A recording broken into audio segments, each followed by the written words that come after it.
Hi there, I'm Shane Spears and welcome to another edition of Summit Scale, beaming out to you from the beautiful city of Bath in the UK. My guest today is Mike Lever. Mike, a very warm welcome. Great to have you on the show. Oh, thanks, Shane. Really appreciate it. And hello from a very sunny Durham here in the UK. Brilliant. Sunny. For those of you that don't know him, Mike is a speaker, coach, sales trainer of the year and almost author. Still on edit? Still on edit, is it, Mike? It's still in edit. Yeah. You don't want to rush these things, Shane. No. You know where it goes. About 2 years in. Right. Almost ready to send to a publisher. Yeah, so we skip past the book for now. Yeah.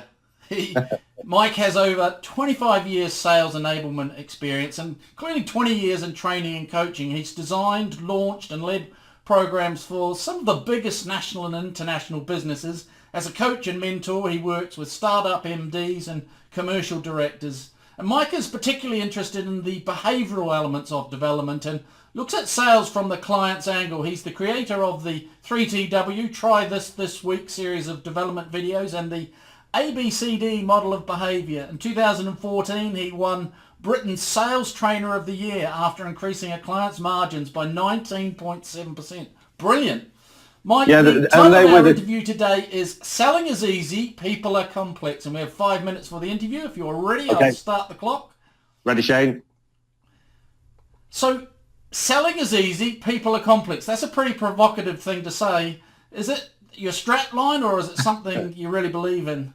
Yeah, I genuinely believe it. And after all this time working with sales, managing them, leading them, I've come to the conclusion that no matter what you're selling, the process can be boiled down to pretty much where's the client or customer now, where do they want to be, and how do we get them there? And that's been whether I've been selling fishing tackle, financial products, and whatever client I've been working with in whichever sector, it can be boiled down to where is their client now, where do they want to be, and how do we get them there?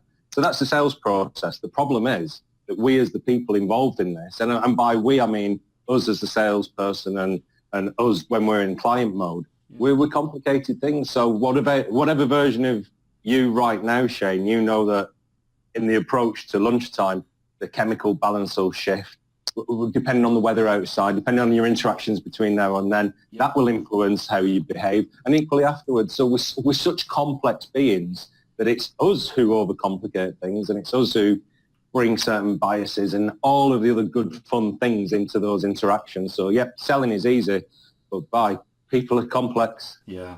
So how much does psychology feature in your client work? Oh, absolutely, it's massive. We have a resident doctor of psychology within the team, Dr. John Duggan, got his PhD about 35 years ago, and his specialism is around the consumer element, the application of it. So John's been a great influence, as has a good friend of ours, Matt Hudson, author and advisor to the NHS, amongst other things. He's also been a good educator as to the psychology and how even the most subtle change in language, for example, has an impact. But what we're really interested is in the individual, as opposed to from a marketing point of view, where I guess the interest is much more as a cohort. We're interested as in the sales application for this individual customer this time. So the psychology is a big part of what we do. A couple of years ago, I took a course in neuroeconomics as well to understand the decision-making process. So again, a big application of psychology in there. Right. And then from this understanding the individual, is that understanding what motivates them and what distracts them and all that sort of thing? Yeah. Absolutely. So it was interesting this week working with a financial services provider, and they were talking about features and benefits. So we had a very interesting discussion around, okay, so when was the last time you bought anything on a feature or a benefit? And what it came down to was, well, where was the value for you from this? And what were your motivators in that instance? And was it to achieve or to prevent something?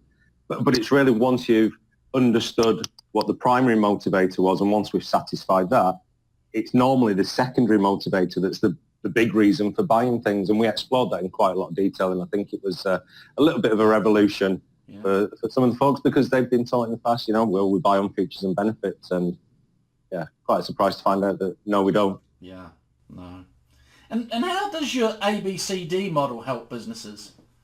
So the ABCD model came out of, when you ask an innocent question of a doctor of psychology and you expect an answer, and then, no, that didn't happen. So I asked Dr. Duggan in good faith, John, and I appreciated it was a big question, well, why do people behave how they do?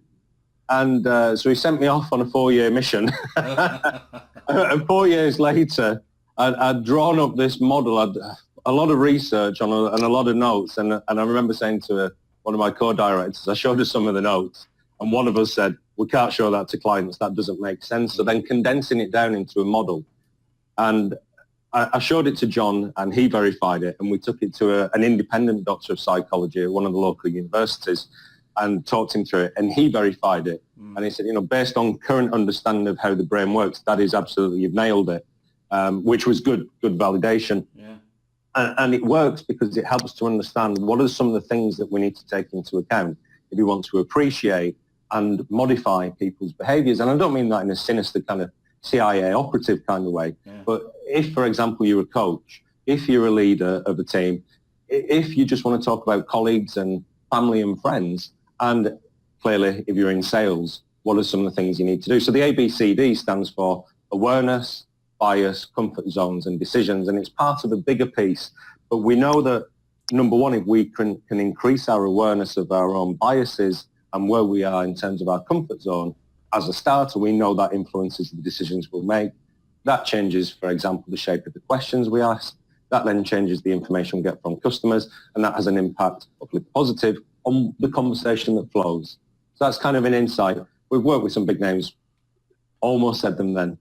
We worked with some big names where we shared this from a leadership point of view, from a sales point of view, from a coaching point of view, and have been able to see the application of it. So genuinely, I'm really pleased. It took 25 years to get there in total, but I'm pleased with the model. Yeah, brilliant.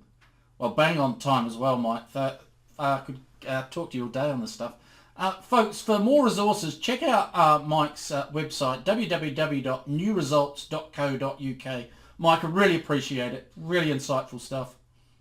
Thanks, Shane. You have a good day, and thanks everyone who's tuned in. Thanks for checking out our Summit Scale podcast. If you like what we're doing here, please head over to iTunes and subscribe, rate us and leave a review. It's very much appreciated. And if you want to learn more about the work we do or are looking for a load of free resources to help with scaling your business, check out our website, www.summitleader.com.